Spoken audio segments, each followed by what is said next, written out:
News, ಇದು ನಿಮ್ಮ ಧ್ವನಿ. ನಮಸ್ಕಾರ. ಎಸ್ ನ್ಯೂಸ್ಗೆ ಸ್ವಾಗತ. ನಾನು ಎಸ್ ದೇವೇಂದ್ರಗೌಡ. ಇಂದಿನ ಮುಖ್ಯಾಂಶಗಳು. ತಾಲೂಕು ಪಂಚಾಯಿತಿಯಲ್ಲಿ ಸಾಮಾನ್ಯ ಸಭೆ ಆಟಕ್ಕುಂಟು ಲೆಕ್ಕಕ್ಕಿಲ್ಲ, ಕೆಲವು ಅಧಿಕಾರಿಗಳು ಗೈರು. ತುರ್ತು ಪರಿಸ್ಥಿತಿಯ ಕರಾಳ ದಿನ ವಿರೋಧಿಸಿ ಕಪ್ಪು ಪಟ್ಟಿ ಧರಿಸಿ ಬಿಜೆಪಿಯಿಂದ ಪ್ರತಿಭಟನೆ. ಶಿಥಿಲಗೊಂಡ ಗೋಮರ್ಸಿ ಸರ್ಕಾರಿ ಶಾಲೆ ಶಿಕ್ಷಕರು ವಿದ್ಯಾರ್ಥಿಗಳಲ್ಲಿ ಆತಂಕ. ಭೂ ರೈತರಿಗೆ ಭೂಮಿ ಪಟ್ಟ ವಿಳಂಬ, ಸಿಪಿಐಎಂಎಲ್ನಿಂದ ಜುಲೈ 2ನೇ ವಾರದಲ್ಲಿ ಬೃಹತ್ ಪ್ರತಿಭಟನೆ. ಶಿಕ್ಷಣ ನೀತಿ ಆಯೋಗದ ಟಾಸ್ಕ್ ಫೋರ್ಸ್ ಸದಸ್ಯರಾಗಿ ಚಿದಾನಂದ ಸಾಲಿ. ವಾರ್ತೆಗಳ ವಿವರ. ನಗರದ ತಾಲೂಕಾ ಪಂಚಾಯಿತಿ ಸಭಾಂಗಣದಲ್ಲಿ ಇಂದು ಜಿಲ್ಲಾ ಪಂಚಾಯತ್ ಉಪ ಕಾರ್ಯದರ್ಶಿ ಹಾಗೂ ತಾಲೂಕು ಪಂಚಾಯತ್ ಆಡಳಿತಾಧಿಕಾರಿ ಶಶಿಕಾಂತ್ ಶಿವಪುರಿ ಅವರ ಅಧ್ಯಕ್ಷತೆಯಲ್ಲಿ ಸಾಮಾನ್ಯ ಸಭೆ ನಡೆಯಿತು. ವಿವಿಧ ತಾಲೂಕು ಮಟ್ಟದ ಅಧಿಕಾರಿಗಳು ಹಾಗೂ ಅನುಷ್ಠಾನ ಅಧಿಕಾರಿಗಳು ತಮ್ಮ ಅನುದಾನದ ಕ್ರಿಯಾ ಯೋಜನೆಗಳ ವರದಿಯೊಂದಿಗೆ ಹಾಜರಿರಬೇಕಾದ ಸಭೆಯಲ್ಲಿ ಕೆಲವರು ಗೈರು, ಇನ್ನು ಕೆಲವರು ಸಭೆಗೆ ತಡವಾಗಿ ಬಂದರೂ ಯಾರೂ ಅವರನ್ನು ಪ್ರಶ್ನಿಸಲಿಲ್ಲ. ನಿರಾಯಾಸವಾಗಿ ನಡೆದ ಸಭೆಯಲ್ಲಿ ಮೈಕು ಕೂಡ ಸರಿ ಇರಲಿಲ್ಲ. ವೇದಿಕೆ ಮೇಲೆ ಕುಳಿತ ಅಧಿಕಾರಿಗಳು ಹೇಳಿದ್ದು ಇವರಿಗೂ ಕೇಳಲಿಲ್ಲ, ಇವರು ಹೇಳಿದ್ದು ಅವರಿಗೂ ಕೇಳಲಿಲ್ಲ. ನೋಡುಗರಿಗೆ ಕೇಳುಗರಿಗೆ ಅಸಹ್ಯಕರವಾಗಿತ್ತು. ಯಾವುದ್ಯಾವುದಕ್ಕೋ ಹಣ ಖರ್ಚು ಮಾಡುವ ಇವರಿಗೆ ಸೌಂಡ್ ವ್ಯವಸ್ಥೆಯನ್ನು ಕೂಡ ಸರಿಯಾಗಿ ಮಾಡಿಕೊಳ್ಳಲಾರದು ದುರಂತವೇ ಸರಿ. ಗ್ರಾಮೀಣ ಕುಡಿಯುವ ನೀರು ಮತ್ತು ನೈರ್ಮಲ್ಯ ವಿಭಾಗದ ಪ್ರಭಾರಿ AEE ನಾಗರಾಜ್ ಸಭೆಗೆ ಬಂದಿಲ್ಲ, ವರದಿಯೂ ಸಲ್ಲಿಸಲಿಲ್ಲ. ಮತ್ತು ತಾಲೂಕು ಆರೋಗ್ಯ ಅಧಿಕಾರಿ ಅಯ್ಯನಗೌಡರು ಸಭೆ ಪ್ರಾರಂಭವಾಗಿ 1 ಗಂಟೆ ತಡವಾಗಿ ಬಂದರೂ ಅದನ್ನು ಯಾಕೆ ಎಂದು ಯಾವ ಅಧಿಕಾರಿಗಳು ಕೇಳಲಿಲ್ಲ. PDOಗಳ ಹಾಜರಾತಿ ಕೂಡ ಬಹುಸಂಖ್ಯೆಯಲ್ಲಿ ಕಡಿಮೆ ಇದ್ದದ್ದು ಕಂಡುಬಂತು. ಶಿಕ್ಷಣ ಇಲಾಖೆ 35 ಲಕ್ಷ, ಮಹಿಳಾ ಮತ್ತು ಮಕ್ಕಳ ಕಲ್ಯಾಣ ಅಭಿವೃದ್ಧಿ ಇಲಾಖೆ 23 ಲಕ್ಷ, ಗ್ರಾಮ ಪಂಚಾಯಿತಿ ವ್ಯಾಪ್ತಿಯಲ್ಲಿನ ಗ್ರಂಥಾಲಯಗಳಿಗೆ 23 ಲಕ್ಷ, ಆರೋಗ್ಯ ಇಲಾಖೆಗೆ 23 ಲಕ್ಷ ಅನುದಾನ ಬಂದಿದೆ.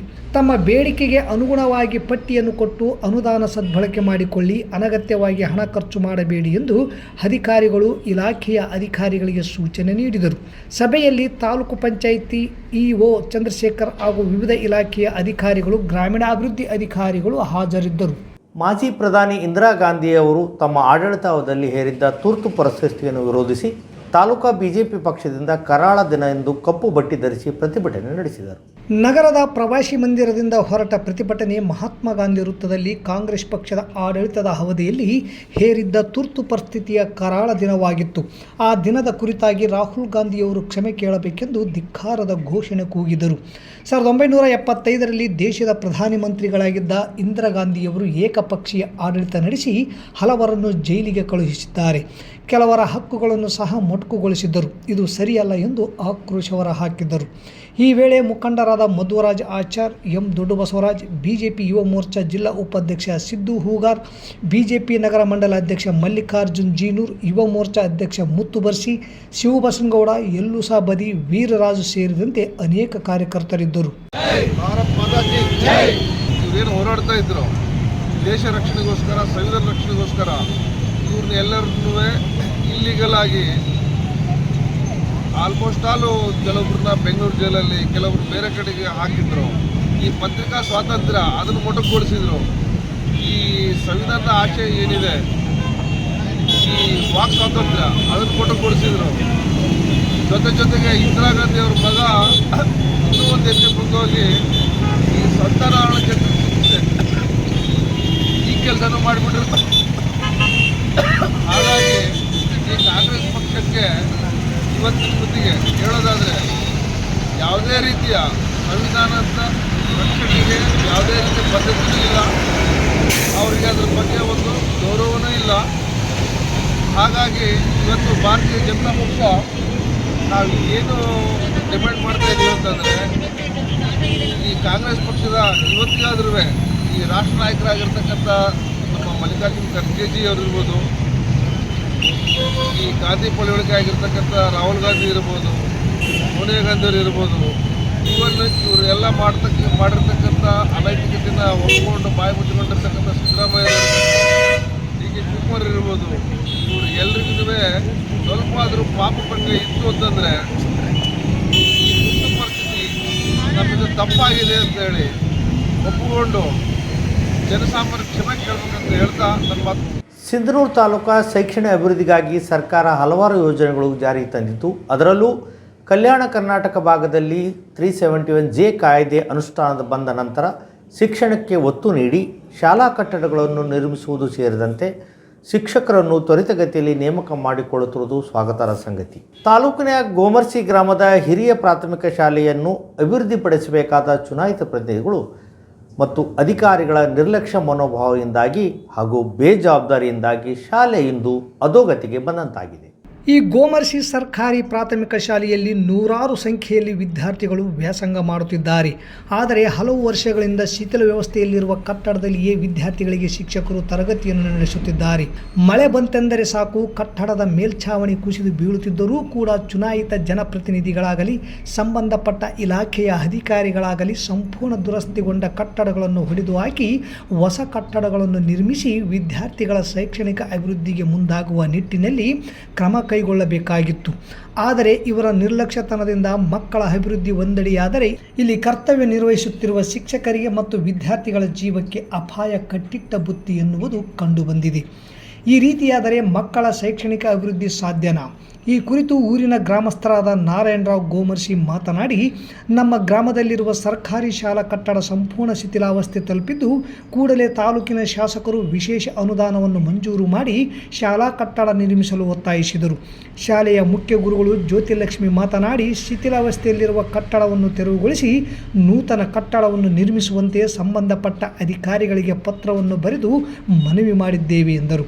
ಮತ್ತೊಮ್ಮೆ ಈಗ ಕ್ಷೇತ್ರ ಶಿಕ್ಷಣಾಧಿಕಾರಿಗಳ ಮೂಲಕ ಶಾಸಕರ ಗಮನಕ್ಕೆ ತರಲಾಗುವುದು ಎಂದರು. ಈ ಸಂದರ್ಭದಲ್ಲಿ ಶಿಕ್ಷಕರಾದ ಮಂಜುನಾಥ್, ಗ್ರಾಮದ ಮುಖಂಡರಾದ ಶಿವಪ್ಪ, ನಿರುಪಾದಿ, ಆಜೀಜ್ ಶೇಖ್, ನಾರಾಯಣರಾವ್, ಶ್ರೀನಿವಾಸ್, ಬಾಬಾ ಖಾದ್ರಿ ಸೇರಿದಂತೆ ಅನೇಕರಿದ್ದರು. ಅಕ್ರಮ ಸಕ್ರಮ ಫಾರ್ಮ್ ನಂಬರ್ 57ರಲ್ಲಿ ಅರ್ಜಿ ಸಲ್ಲಿಸಿದ ಭೂ ರಹಿತರಿಗೆ 2018ರಿಂದ ಭೂ ಮಂಜೂರಾತಿ ಪಟ್ಟ ಕೊಟ್ಟಿಲ್ಲ.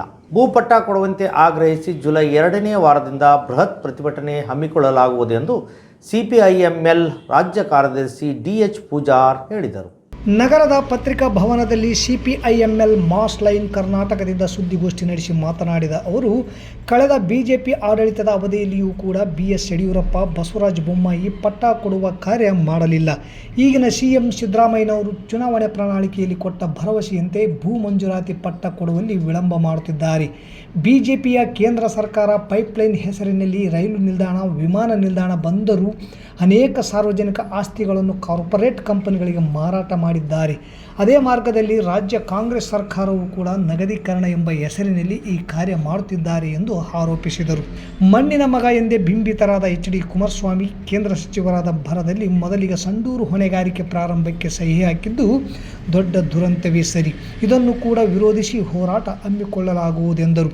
ರಾಜ್ಯ ಸಮಿತಿ ಸದಸ್ಯ DS ನಿರ್ವಾಣಪ್ಪ ಮಾತನಾಡಿ, BJPಯವರು 420 ಸೀಟುಗಳನ್ನು ಗೆದ್ದಿದ್ದರೆ ಮನುಸ್ಮೃತಿ ಜಾರಿಗೆ ತಂದು ಹಿಂದೂ ರಾಷ್ಟ್ರ ಮಾಡುವ ಹುನ್ನಾರ ಹೊಂದಿದ್ದರು. ಅದರಿಂದ ಜನ ಎಚ್ಚೆತ್ತುಕೊಂಡು ಅವರಿಗೆ ಫಲಿತಾಂಶದ ಮೂಲಕ ಉತ್ತರ ಕೊಟ್ಟಿದ್ದಾರೆ. ಈಗ ರಚನೆಯಾದ BJP ಸರ್ಕಾರ ಊರುಗೋಲು ಸರ್ಕಾರವಾಗಿದೆ. ಈ ಕೂಡಲೇ ಭೂಗುತ್ತಿಗೆ ಕಾಯ್ದೆ ರದ್ದಾಗಬೇಕು ಮತ್ತು ಗುಜರಾತ್ ಮಾದರಿ ಎಂದು ಬೊಬ್ಬೆ ಹಿಡುವ ಪ್ರಧಾನಿ ಮೋದಿ ಅಲ್ಲಿಯ ಬಡವರು, ಕೂಲಿ ಕಾರ್ಮಿಕರು ದುಡಿಯಲು ಕೊಡಗಿನ ಕಾಫಿ ತೋಟಗಳನ್ನು ಹರಸಿ ಬಂದಿದ್ದಾರೆಂದು ಲೇವಡಿ ಮಾಡಿದರು. ಈ ಸಂದರ್ಭದಲ್ಲಿ ರಾಜ್ಯ ಸಮಿತಿ ಸದಸ್ಯ KB ಗೋನಾಳ್, ಅಶೋಕ್ ನೀಲಗಲ್, ರಮೇಶ್ ಪಾಟೀಲ್ ಬೇರ್ಗಿ, ಜಿಲ್ಲಾ ಕಾರ್ಯದರ್ಶಿಗಳಾದ ಚಿಟ್ಟಿಬಾಬು, BN ಎರ್ದ್ಯಾಳ್, ಬಸವರಾಜ್ ನರೇಗಲ್, YM ಸುರೇಶ್ ಸೇರಿದಂತೆ ಅನೇಕರಿದ್ದರು. ಅವರು ಭೂಮಿನ ಅವರಿಗೆ ಪಟ್ಟ ಕೊಡ್ತಕ್ಕಂಥದ್ದಾಗಲಿ ಅಥವಾ ಅವರಿಗೆ ಭೂ ಮಂಜೂರಾತಿ ಕೊಡ್ತಕ್ಕಂಥದ್ದಾಗಲಿ ಮಾಡಲೇ ಇಲ್ಲ. ಅವ್ರೇನು ಮಾಡಿದ್ರು ಅಂತಂದ್ರೆ ಭೂಗುತ್ತಿಗೆ, ಇವತ್ತು ನಮ್ಮ ಕಾಂಗ್ರೆಸ್ ಅಲ್ಲಿ ಇದ್ದಾರೆ, ಅವರು ಕೆಲವು ವಿಷಯಗಳನ್ನು ಹೇಳ್ತಾರೆ. ಆದಿವಾಸಿಗಳು ಸಾಗುವಳಿ ಮಾಡತಕ್ಕಂಥ 25 ಎಕರೆ ಭೂಮಿನ ಅಲ್ಲಿ ಕಾಫಿ ಪ್ಲಾಂಟ್ ಆಗಿ ಕೊಟ್ಟಿರ್ತಕ್ಕಂಥದ್ದು, ದೊಡ್ಡ ದೊಡ್ಡ ಭೂಮಾಲೀಕರಿಗೆ ಕೊಟ್ಟಿರ್ತಕ್ಕಂಥದ್ದು. ಹಾಗಾಗಿ ಆ ಸಂದರ್ಭದಲ್ಲಿ BJP ಸರ್ಕಾರ ಇದ್ದ ಸಂದರ್ಭದಲ್ಲಿ ಭೂಗುತ್ತಿಗೆ ಕಾಯ್ದೆಗಳನ್ನು ನೀವು ಕ್ಯಾನ್ಸಲ್ ಮಾಡತಕ್ಕಂಥ ಹೋರಾಟ ಮಾಡಿದ ನಂತರ ಅಲ್ಲಿ ಕೆಲವು ಸ್ಥಗಿತ ಆದವು ಮತ್ತು ಇವತ್ತು ಆದಿವಾಸಿಗಳು ಆ ಒಂದು ಭೂಮಿನ ಸಾಗುವಳಿ ಮಾಡ್ತಾ ಇದ್ದಾರೆ. ಜೊತೆಗೆ ನಾವು ಇವತ್ತು ಕಾಂಗ್ರೆಸ್ಸಿನ ಕೂಡ ನೀತಿಗಳನ್ನು ವಿರೋಧ ಮಾಡ್ತೀವಿ, BJP ನೀತಿಗಳು ವಿರೋಧ ಮಾಡ್ತೀವಿ. ಇನ್ನು ಮುಖ್ಯವಾಗಿ ಕಾಂಗ್ರೆಸ್ ಇತ್ತೀಚೆಗೆ ಅವ್ರು ಮಾಡ್ತಕ್ಕಂಥ ಕೆಲಸ ಏನಂತಂದ್ರೆ, ಇವತ್ತು ಅವರು ವರಮಾನ ನಾವು ಸಂಗ್ರಹ ಮಾಡಬೇಕು, ವರಮಾನ ಸಂಗ್ರಹ ಮಾಡಬೇಕು, ವರಮಾನ ಕಡಿಮೆ ಆಗಿದೆ, ಸರ್ಕಾರದಲ್ಲಿ ರೊಕ್ಕ ಇಲ್ಲ, ಹಾಗಾಗಿ ವರಮಾನ ಸಂಗ್ರಹ ಮಾಡಬೇಕು. ಏನ್ ಮಾಡಬೇಕು? ಇಲ್ಲಿರ್ತಕ್ಕಂಥ ಭೂಮಿನ ಕಾರ್ಪೊರೇಟ್ ಕಂಪನಿಗಳು ಒತ್ತಾಗಬೇಕು. ಆ ಯೋಜನೆಗಳು ಯಾವುದೇ ಮಾನದಂಡ ಇಲ್ಲ. ಆ ಯೋಜನೆಗಳನ್ನ ಎಲ್ಲ ಶ್ರೀಮಂತರು, ಎಲ್ಲ ಕೋಟ್ಯಾಧಿಪತಿಗಳು ಆ ಯೋಜನೆಗಳನ್ನ ಬಳಸ್ಕೊಳ್ತಾರೆ. ಅದು ಬಡವರು ಮಾತ್ರ ಬಳಸ್ಕೊಳ್ತಾ ಇಲ್ಲ. ಹೇಳ್ತಾ ಇರೋದು ಬಡವರಿಗೆ ಅನುಕೂಲ ಆಗಲಿ ಅಂತ ಹೇಳಿ. ಆದರೆ ಅದನ್ನು ಬಳಸ್ಕೊಳ್ತಕ್ಕಂಥದ್ದು ಎಲ್ಲರೂ ಬಳಸ್ಕೊಳ್ತಾರೆ. ಎಲ್ಲ ಶ್ರೀಮಂತರ ಮನೆ ಕಡೆಗಳು ಕೂಡ ಫ್ರೀಯಾಗಿ ಓಡ್ತಾ ಇದ್ದಾರೆ. ಶ್ರೀಮಂತರ ಮನೆ ಹೆಣ್ಮಕ್ಳು ಕೂಡ ಫ್ರೀಯಾಗಿ ಬಸ್ ಓಡಾಡ್ತಿದ್ದಾರೆ. 2,000 ರೂಪಾಯಿ ದುಡ್ಡು ತಗೋತಾರೆ. ಹಿಂಗಿರುವಾಗ ಈ ಗ್ಯಾರಂಟಿ ಯೋಜನೆಗಳನ್ನು ಒಂದು ಮಾನದಂಡದ ಮೇಲೆ ಬಡವರಿಗೇ ಸಿಕ್ಕುವ ಹಾಗೆ ಮಾಡಬೇಕು, ಬಡವರಿಗೆ ದೊರಕಬೇಕಾಗುವುದು ನಮ್ಮ ಅಭಿಪ್ರಾಯ. ಕರ್ನಾಟಕ ಸರ್ಕಾರ ರಾಜ್ಯ ಶಿಕ್ಷಣ ನೀತಿ ಆಯೋಗದ ಟಾಸ್ಕ್ ಫೋರ್ಸ್ ಸದಸ್ಯರಾಗಿ ಡಾಕ್ಟರ್ ಚಿದಾನಂದ ಸಾಲಿ ಅವರನ್ನು ನೇಮಕ ಮಾಡಲಾಗಿದೆ. ರಾಜ್ಯ ಶಿಕ್ಷಣ ಇಲಾಖೆಯ ವಿವಿಧ ಆಯಾಮಗಳ ಕುರಿತು ಅಧ್ಯಯನ ಮಾಡಿ ವರದಿ ಸಲ್ಲಿಸಲು ರಾಜ್ಯ ಸರ್ಕಾರವು ರಾಜ್ಯ ಶಿಕ್ಷಣ ನೀತಿ ಆಯೋಗವನ್ನು ರಚಿಸಿದ್ದು, ವಿಶ್ವವಿದ್ಯಾಲಯ ಅನುದಾನ ಆಯೋಗದ ಮಾಜಿ ಅಧ್ಯಕ್ಷರಾದ ಪ್ರೊಫೆಸರ್ ಸುಖದೇವ್ ತೋರಟ್ ಅವರು ಅಧ್ಯಕ್ಷರಾಗಿದ್ದು, ಆಯೋಗದ ಅಡಿಯಲ್ಲಿ ರಚಿಸಲಾದ ವಿವಿಧ ವಿಷಯಾಧಾರಿತ 13 ಕಾರ್ಯಪಡೆಗಳನ್ನು ರಚಿಸಿದ್ದು, ಇವರೇ ಅಧ್ಯಕ್ಷರಾಗಿದ್ದು ಬೇರೆ ಬೇರೆ ರಾಜ್ಯಗಳಿಂದ ಆಯ್ಕೆ ಮಾಡಲಾದ ವಿಷಯ ತಜ್ಞರು ಈ ಕಾರ್ಯಪಡೆಯ ಸದಸ್ಯರಾಗಿದ್ದಾರೆ. ಸಮಾನ ಗುಣಾತ್ಮಕ ಶಿಕ್ಷಣವನ್ನು ಖಚಿತಪಡಿಸುವ ಉಪಕ್ರಮಗಳನ್ನು ಅವಲೋಕಿಸಿ ಮೌಲ್ಯಮಾಪನ ಮಾಡಿ ಸಲಹೆಗಳನ್ನು ವರದಿ ರೂಪದಲ್ಲಿ ಸಲ್ಲಿಸಬೇಕಿರುವ ಜವಾಬ್ದಾರಿ ಹೊತ್ತಿರುವ ಪ್ರೊಫೆಸರ್ ಆರ್ ಗೋವಿಂದ ಅವರು ಸಂಚಾಲಕತ್ವದ ಟಾಸ್ಕ್ ಫೋರ್ಸ್ಗೆ ಡಾಕ್ಟರ್ ಚಿದಾನಂದ ಸಾಲಿ ಅವರು ಸದಸ್ಯರಾಗಿದ್ದಾರೆ. ನಿಮ್ಮಿಂದ ನಿಮಗಾಗಿ ನಾವು ವೇದಿಕೆ ವತಿಯಿಂದ ಸರ್ಕಾರಿ ಹಿರಿಯ ಪ್ರಾಥಮಿಕ ಕನ್ನಡ ಮತ್ತು ಉರ್ದು ಶಾಲೆ ಕುನಟಗಿ ಗ್ರಾಮದಲ್ಲಿ 2024-25 ಸಾಲಿನಲ್ಲಿ 1ನೇ ತರಗತಿಗೆ ಪ್ರವೇಶ ಪಡೆದ ಸುಮಾರು 20ಕ್ಕೂ ಹೆಚ್ಚು ಮಕ್ಕಳಿಗೆ ಉಚಿತ ಶಾಲಾ ಬ್ಯಾಗ್, ನೋಟ್ಬುಕ್, ಪೆನ್ನು, ಪೆನ್ಸಿಲ್ ವಿತರಣೆ ಮಾಡಲಾಯಿತು. ಈ ಕಾರ್ಯಕ್ರಮವನ್ನು ಉದ್ದೇಶಿಸಿ ಮಾತನಾಡಿದ ನಿರುಪಾಧಿಕೆ ಗೋಮರ್ಶಿ, ನಮ್ಮ ವೇದಿಕೆಯು ಗ್ರಾಮೀಣ ಸರ್ಕಾರಿ ಶಾಲೆಯ ಮಕ್ಕಳ ಭವ್ಯ ಭವಿಷ್ಯಕ್ಕಾಗಿ ಶ್ರಮ ಪಡುತ್ತಿದೆ. ನಮ್ಮ ವೇದಿಕೆಯ ಉದ್ದೇಶವು ಮಕ್ಕಳಿಗೆ ಮೂಲಭೂತ ಅವಶ್ಯಕತೆಗಳ ವಸ್ತುಗಳನ್ನು ವಿತರಿಸುವುದು ಹಾಗೂ ಮಕ್ಕಳು ಕಲಿಕೆಯಲ್ಲಿ ಉತ್ಸಾಹ, ಉಲ್ಲಾಸ, ಆಸಕ್ತಿಯಿಂದ ಕಲಿಯುವಂತೆ ಮಾಡುವುದು. ಮಕ್ಕಳ ಪಾಲಕ ಪೋಷಕರಿಗೆ ಮಕ್ಕಳ ವಿದ್ಯಾಭ್ಯಾಸವೂ ಹೊರೆ ಆಗದಂತೆ ನೋಡಿಕೊಳ್ಳುವುದಾಗಿದೆ. ಜೊತೆಗೆ ಸರ್ಕಾರಿ ಶಾಲೆ ಕಲಿಕೆಯ ಗುಣಮಟ್ಟ, ಪರಿಸರ ಮಹತ್ವದ ಕುರಿತಾದ ಅರಿವು ಮೂಡಿಸುವುದಾಗಿದೆ ಎಂದು ತಿಳಿಸಿದರು. ಈ ಸಂದರ್ಭದಲ್ಲಿ ಮುಖಂಡರಾದ ಅಜಿತ್ ಪಾಷಾ, ಅಯ್ಯಪ್ಪ ಮೇಟಿ, ಶರಣಪ್ಪ ಬೇರ್ಗಿ, ಸಂಸುದ್ದೀನ್ ಸೇರಿದಂತೆ ಗ್ರಾಮದ ಹಿರಿಯ ಮುಖಂಡರು, ಶಾಲೆಯ ಆಡಳಿತ ಮಂಡಳಿ ಭಾಗವಹಿಸಿದ್ದರು. ಸಂಸ್ಥೆ ಏನಿದೆ, ನಿಮ್ಮಿಂದ ನಿಮಗಾಗಿ ನಾವು ಎನ್ನುವಂತ ಒಂದು ಮುಖ್ಯ ಬರಹದ ಅಡಿಯಲ್ಲಿ ಈ ಒಂದು ಶಾಲೆಯನ್ನು ಆಯ್ಕೆ ಮಾಡಿಕೊಂಡು ಇವತ್ತು 1ನೇ ತರಗತಿಗೆ ಪ್ರವೇಶ ಮಕ್ಕಳಿಗೆ ನಮ್ಮ ವೇದಿಕೆ ವತಿಯಿಂದ ಅಂದ್ರೆ ನಿಮ್ಮಿಂದ ಬ್ಯಾಗ್, ಪೆನ್ನು, ಪೆನ್ಸಿಲ್ ವಿತರಣೆ ಕಾರ್ಯಕ್ರಮ ಮಾಡಬೇಕನ್ನುವಂತ ನಿಟ್ಟಿನಲ್ಲಿ ಬಂದಿದ್ದೀವಿ. ಮತ್ತೊಮ್ಮೆ ಮುಖ್ಯಾಂಶಗಳು. ತಾಲೂಕು ಪಂಚಾಯಿತಿಯಲ್ಲಿ ಸಾಮಾನ್ಯ ಸಭೆ ಆಟಕ್ಕುಂಟು ಲೆಕ್ಕಕ್ಕಿಲ್ಲ, ಕೆಲವು ಅಧಿಕಾರಿಗಳು ಗೈರು.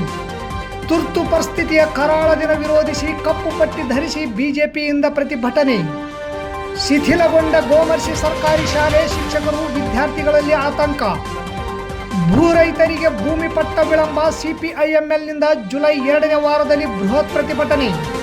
ಶಿಕ್ಷಣ ನೀತಿ ಆಯೋಗದ ಟಾಸ್ಕ್ ಫೋರ್ಸ್ ಸದಸ್ಯರಾಗಿ ಚಿದಾನಂದ ಸಾಲಿ. ಇಲ್ಲಿಗೆ ವಾರ್ತಾ ಪ್ರಸಾರ ಮುಕ್ತಾಯವಾಯಿತು.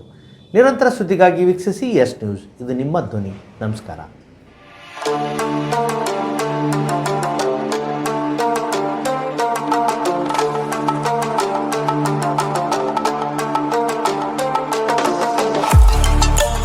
ಕೇಂದ್ರ ಮತ್ತು ರಾಜ್ಯ ಸರ್ಕಾರದಿಂದ ಮಾನ್ಯತೆ ಪಡೆದ ಸಂಸ್ಥೆ Sunrise Group of Institute Sindhanur.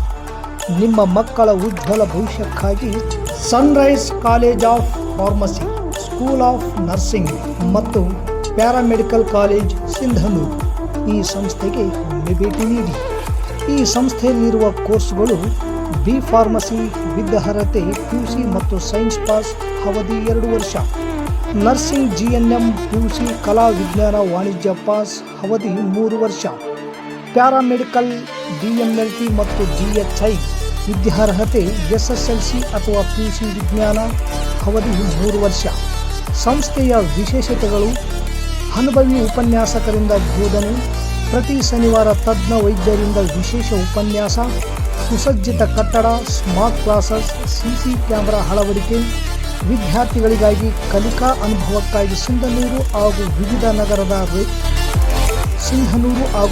ನಗರದ ವೈದ್ಯರಿಂದ ಉಚಿತ ಆರೋಗ್ಯ ತಪಾಸಣಾ ಶಿಬಿರದ ಮೂಲಕ ವಿದ್ಯಾರ್ಥಿಗಳಿಗೆ ವಿಶೇಷ ಕಲಿಕಾ ಅನುಭವ. ಪ್ರವೇಶಕ್ಕಾಗಿ ಹಿಂದೆ ಭೇಟಿ ನೀಡಿ.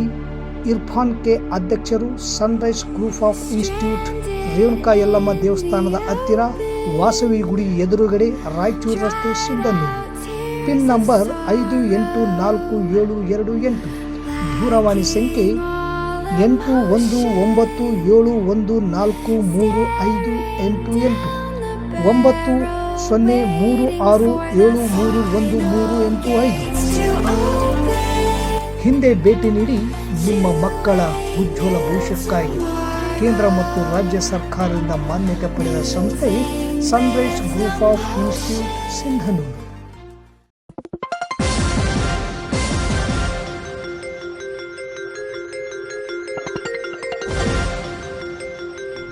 ಎಸ್ ನ್ಯೂಸ್, ಇದು ನಿಮ್ಮ ಧ್ವನಿ.